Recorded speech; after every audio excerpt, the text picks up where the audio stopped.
మక్కబీయులు మొదటి గ్రంథము 15వ అధ్యాయము. అంటియోకసు సీమోను పదవిని గుర్తించుట.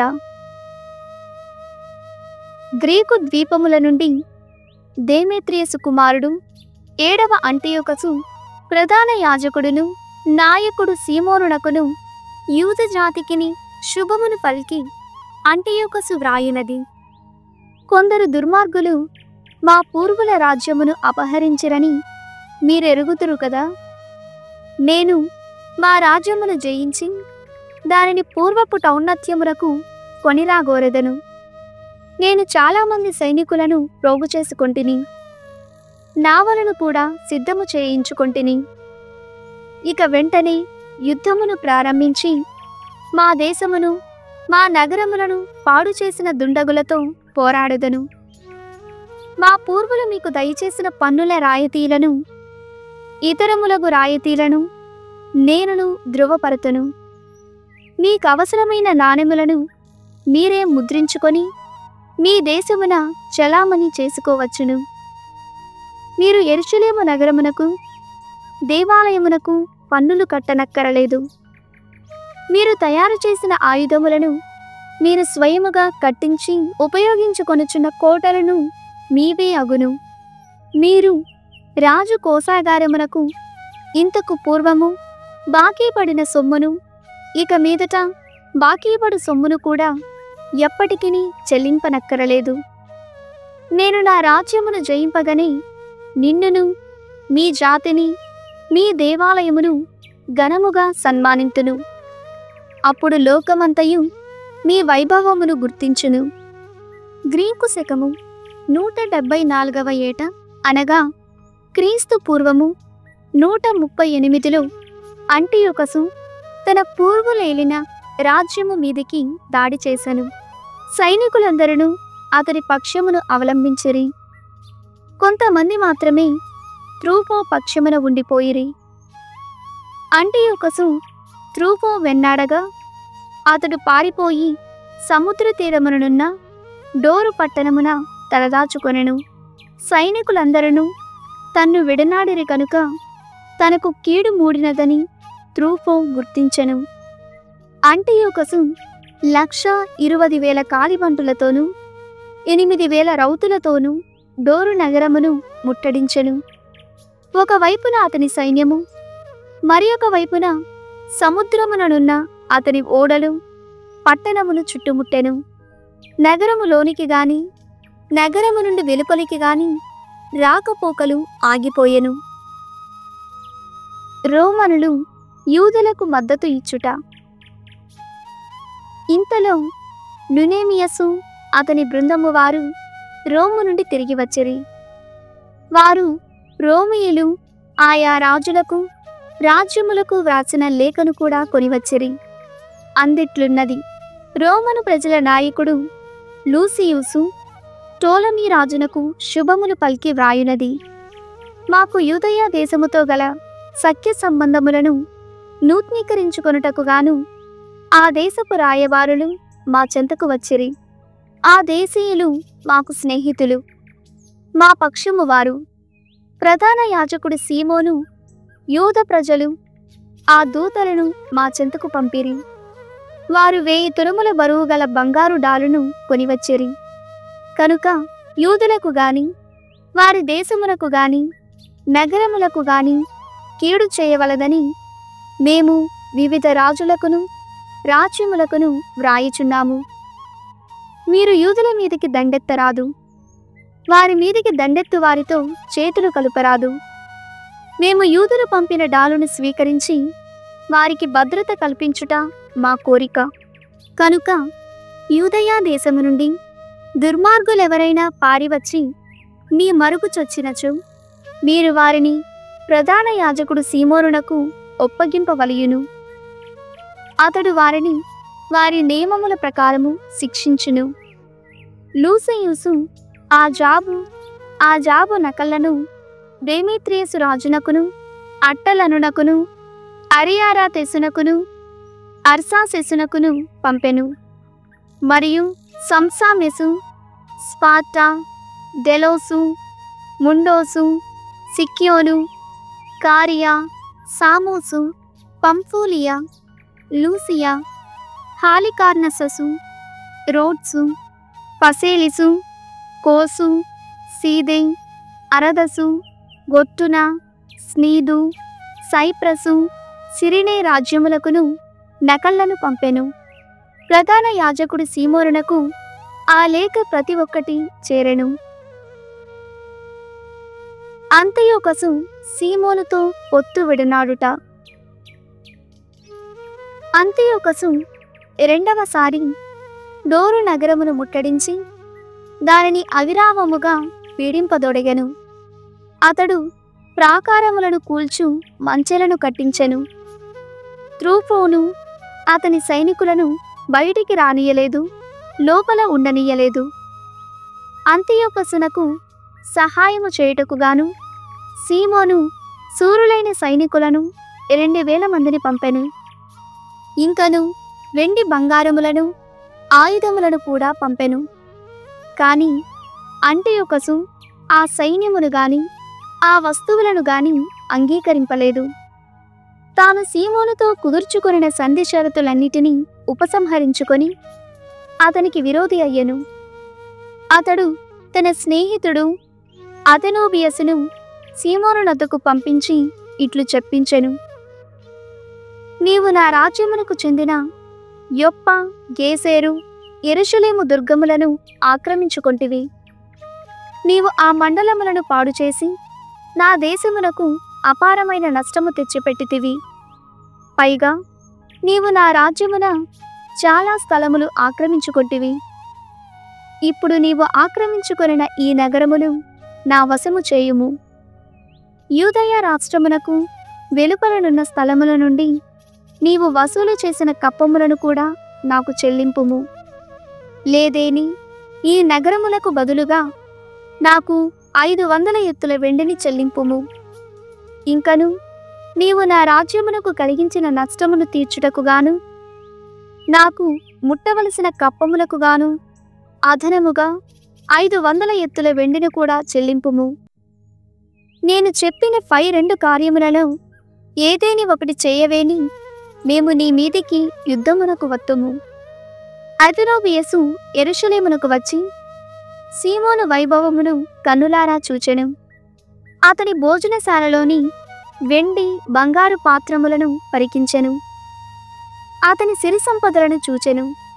దానితో అతనికి నోట మాట రాలేదు. అతడు రాజు చెప్పమన్న మాటలను సీమోనుతో చెప్పెను. కాని సీమోను అతనికిట్లు ప్రత్యుత్తరమిచ్చెను. మేమితర దేశములలోని ప్రదేశములను గాని ఇతర జాతులకు చెందిన స్థలములను గాని ఆక్రమించుకోలేదు.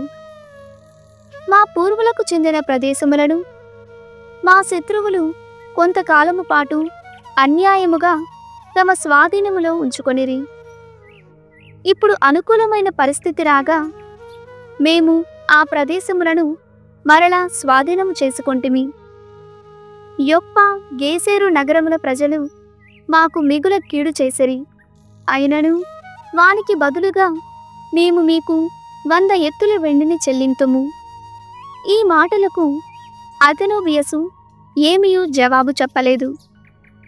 అతడు కోపముతో రాజునద్దకు వెళ్ళి సీమోను పలుకులను అతనికి వినిపించెను. సీమోను వైభవమును తాను కన్నులారా చూచిన ఇతర అంశములను రాజులకు తెలియపరచెను. ఆ సంగతి ఎల్లా రాజు విని ఉగ్రుడయ్యెను. కెండెబేయసు దాడి. ఇంతలో త్రూఫు ఓడనెక్కి ఒర్తోసియా నగరమునకు పారిపోయెను. రాజు సెండెబేయస్సును సముద్ర తీర ప్రాంతమునకు సేనాధిపతినిగా నియమించెను. రౌతులను, పదాతులను అతని వెంట పంపెను. రాజు అతనిని యూదయ మీద దాడి చేయుమని చెప్పెను. కేద్రోను నగరమును పునర్నిర్మాణము చేసి ప్రాకారములను నిర్మించి అచటి నుండి యూదయాను ముట్టడింపవలయునని ఆజ్ఞాపించెను. అంటియోకసు మాత్రము త్రూఫోను పట్టుకొనుటకు పోయెను. సెండెబేయసు యామ్నియాకు వచ్చి యూదులను బాధింపదొడిగెను. ప్రజలను బంధించి వధింప మొదలుపెట్టెను. అతడు రాజు చెప్పినట్లే కేద్రోను నగరమును పునర్నిర్మాణము చేయించి అచట తన రౌతులను పదాతులను విడిది చేయించెను. వారు యూదుల మీద పడి వారిని బంధించి వారి మార్గములను నిరోధింప మొదలెడిరి. సీరా పుత్రుడైన యేసు జ్ఞాన గ్రంథము 36వ అధ్యాయము. ఇశ్రాయేలీయుల ఉద్ధరణ కొరకు ప్రార్థన. విశ్వాధిపతివైన ప్రభూ, మమ్ము చల్లని చూపున చూచి కరుణింపుము. ప్రతి జాతియు నీకు భయపడునట్లు చేయుము. అన్యజాతులను శిక్షించి వారు నీ బలమును గుర్తించునట్లు చేయుము. నీ పావిత్ర్యమును ప్రదర్శించినట్లే మా ఎదుట వారిని శిక్షించి నీ శక్తిని నిరూపింపుము. నీవు తప్ప మరి ఒక దేవుడు లేడని మేము అంగీకరించినట్లే అన్యులు కూడా అంగీకరించినట్లు చేయుము. ఇప్పుడు నూతనముగా అద్భుతములు సూచక క్రియలు చేసి నీ మహాబలమును నిరూపింపుము. నీ కోపమును చూపెట్టి నీ రౌద్రమును ప్రదర్శించి శత్రువులను మట్టుపెట్టుము. నీవు నిర్ణయించిన తీర్పు రోజును త్వరగా రప్పించి ప్రజలు నీ మహాకార్యములను కొనియాడునట్లు చేయుము. నీ కోపము దుర్మార్గులను కబళించివేయునుగాక. నీ ప్రజలను పీడించువారు సర్వనాశనమగుదురుగాక. మా అంతటి వారు లేరని విర్రవీగు శత్రురాజులను నలిపివేయుము. ఇశ్రాయేలు తెగలన్నిటినీ మరలా ప్రోగుజేయుము. నీవు పూర్వమొసగిన భూమిని వారికి మరలా దయచేయుము. నీ పేరు మీదుగా పిలువబడు ఈ ఇశ్రాయేలీయులను నీవు నీ ప్రథమ కుమారుడని చెప్పుకొనిన ఈ ప్రజను కరుణింపుము. నీవు నీ నివాస స్థలముగా ఎన్నుకొనిన నీ పరిశుద్ధ నగరము యెరూషలేమును కటాక్షింపుము. సియోను నీ స్తుతిగానములతో మారుమ్రోగునుగాక. దేవాలయము నీ మహిమతో నిండునుగాక. నీవు మొట్టమొదట సృజించిన ఈ ప్రజలను అంగీకరింపుము. నీ పేరిట ప్రవక్తలు పలికిన ప్రవచనములు నెరవేర్చుము. నీ కొరకు కాచుకొనియున్న వారిని బహూకరింపుము. నీ ప్రవక్తలు నమ్మదగిన వారని రుజువు చేయుము. అహరోను దీవెనలు పొందిన వారలము నీ దాసులము నైన మా మొర నాలింపుము. అప్పుడు భూమి మీద నరులెల్లరును నీవే ప్రభుడవనియు నిత్యుడవైన దేవుడవనియు నమ్ముదురు. విచక్షణము. నరుడే రకపు భోజనమైనను ఆరగింపగలడు, కాని కొన్ని రకముల ఆహారములు మెరుగైనవి. నాలుక వివిధ మాంసముల రుచిని గుర్తించును. అట్లే తెలివి కలవాడు అబద్ధములను గుర్తుపట్టును. వక్ర మనస్తత్వము కలవారు బాధలు తెచ్చిపెట్టుదురు, కాని అనుభవశాలి వారికి తగినట్టుగా బుద్ధి చెప్పును. భార్యా స్వీకరణము. స్త్రీ ఏ పురుషుడినైనా వరించును, కాని పురుషుడు తనకు నచ్చిన యువతినెన్నుకొనును. స్త్రీ సౌందర్యము పురుషునికి ఆనందము కలిగించును. నరుని కంటికి అంతకంటే ఇంపైనది లేదు. స్త్రీ కరుణతో మృదువుగా మాటలాడగలిగినచో ఆమె భర్త మహా అదృష్టవంతుడైనట్లే. భార్యను పొందిన వారు అదృష్టమును పొందినట్లే. ఆమె అతనికి సాయము చేసి అతనిని ప్రోత్సహించును. కంచెలేని స్థలమునన్యులు ఆక్రమించుకొందురు. భార్యలేని పురుషుడు నిట్టూర్పులతో ఊళ్ల వెంట తిరుగును. సాయుధుడై ఊరి నిండు ఊరికి తిరుగాడు దొంగవాని నెవ్వరునూ నమ్మరు. అట్లే సొంత ఇల్లు లేక ఎక్కడ చీకటి పడినా అక్కడనే నిద్రించువానిని ఎవరూ నమ్మరు. 37వ అధ్యాయం. నమ్మగూడని మిత్రులు. నేనును నీ స్నేహితుడనే అని ఎవడైనా అనవచ్చును, కాని కొందరు పేరుకు మాత్రమే స్నేహితులు. ఆప్తమిత్రుడు శత్రువుగా మారిపోయినప్పుడు ఘోర సంతాపము కలుగును. నరులలో ఈ దుర్గుణము కనిపించును. కాని ఈ అనర్థం ఎలా పుట్టినది? ఇది లోకమంతటి నేల మోసపుచ్చుచున్నది. కొందరు మనము పచ్చగానున్నప్పుడు మిత్రుల వలె కనిపింతురు, కాని ఆపదలు వచ్చినప్పుడు మనకెదురు తిరుగుదురు. కాని కొందరు కష్టములలో మనలను ఆదుకొందురు. శత్రువు మన మీదికి వచ్చినప్పుడు వానితో పోరాడుదురు. నీ తరపున పోరాడిన నేస్తుని మరచిపోవలదు. నీకు సంపద లబ్బినప్పుడు అతనిని విస్మరింపకుము. హితోపదేశకులు. ఎవడైనను ఉపదేశము చేయగలడు. కొందరు స్వలాభము కొరకే సలహా ఇత్తురు. సలహా ఇచ్చిన వానిని జాగ్రత్తగా పరిశీలించి చూడుము. అతని కోరిక ఏమిటో తెలుసుకొనుము. అతడు స్వార్థమును ఆశించుచుండవచ్చును. కడన నీకపకారము తలపెట్టవచ్చును. అతడు అన్నియూ నీకనుకూలముగానే ఉన్నవని చెప్పుచు నీవెట్లు పతనమగుదువాయని పొంచి చూచుచుండవచ్చును. నిన్ను నమ్మని వానిని నీకు సలహా ఇమ్మని అడగకుము. నీమీద అసూయ కలవానికి నీ ఆలోచనములెరిగింపకుము.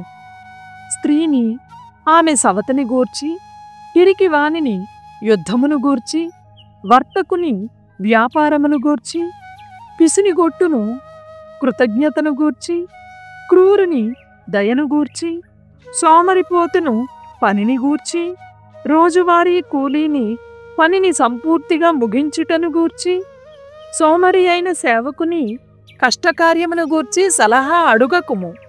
వారి ఉపదేశమునెంత మాత్రము అంగీకరింపవలదు. కాని భక్తిపరుడైన వానిని, దైవాజ్ఞలు పాటించు వానిని, నీతో సమానమైన అభిరుచులు కలవానిని, నీ పతనమును చూచి విచారించు వానిని సలహా అడుగుము. కడన నీ హృదయము చేయు ఉపదేశమును కూడా నమ్ముము. దానికి మించిన మంచి సలహా లేదని ఎరుగుము. బురుజు మీద కూర్చుండిన 7 పహారావారి కంటే మన హృదయము మనకు ఎక్కువ తెలుపును. అన్నిటికంటే మిన్నగా నిన్ను సత్యమార్గమున నడుపుమని మహోన్నతుని ప్రార్థింపుము. సద్విజ్ఞానము, దుర్విజ్ఞానము. పరిశీలించి చూచిగాని ఏ పనికిని పూనుకోరాదు. ఆలోచించిగాని ఏ కార్యమును ప్రారంభింపరాదు. మంచి, చెడు, జీవము, మరణమను 4 అంశములకు మన ఆలోచనమే జన్మస్థానము. కాని వీనినన్నిటినీ నాల్కయే పరిపాలించును. ఒకనికి ఇతరులకు ఉపదేశము చేయు సామర్థ్యము ఉండవచ్చును, కాని తనకు తాను మేలు చేసుకోలేకపోవచ్చును. అతడు మాటకారి అయి ఉండవచ్చును, కాని ప్రజలాదరింపనందున కూడు దొరకక ఆకలితో చచ్చును. అతడు ఉచితజ్ఞుడు కాదు. ప్రభువతునికి వివేకమును ప్రసాదింపలేడు. ఒకడు తాను విజ్ఞానినని భావింపవచ్చును. తన విజ్ఞతను గూర్చి తనకు రూఢిగా తెలియనని చెప్పుకోవచ్చును. కాని నిజముగా విజ్ఞుడైన వాడు తన ప్రజలకు బోధ చేయును. ఆ ప్రజలతని బోధ సత్యమైనదని అంగీకరింతురు. అట్టి వానినెల్లరునూ కీర్తింతురు. అతడు ధన్యాత్ముడని వాకొందురు. నరుడు కొన్ని ఏండ్లు మాత్రమే జీవించును, కాని ఇజ్రాయేలు ప్రజల జీవితకాలము లెక్కలకు అందదు. జ్ఞానిని అతని ప్రజలెల్లరునూ నమ్ముదురు. అతని పేరు శాశ్వతముగా నిల్చును. మితాహారము. కుమారా, ఈ జీవిత యాత్రలో నిన్ను నీవు పరీక్షించి చూచుకొనుచుండుము. నీకు గిట్టని భోజన పదార్థములను ఆరగింపకము. ప్రతిదీ ప్రతివానికి సరిపడదు. అందరికీ అన్ని రకముల ఆహారములు రుచింపవు. విశిష్టాన్నముల మీద మక్కువ వదులుకొనుము. ఎట్టి భోజనమునైనను మితము మీరి తినకుము. మితిమీరి తిన్నచో రోగము వచ్చును. భోజన ప్రియత్వము వలన పిత్తము ముదురును. భోజన ప్రియత్వము వలన చాలామంది చచ్చిరి.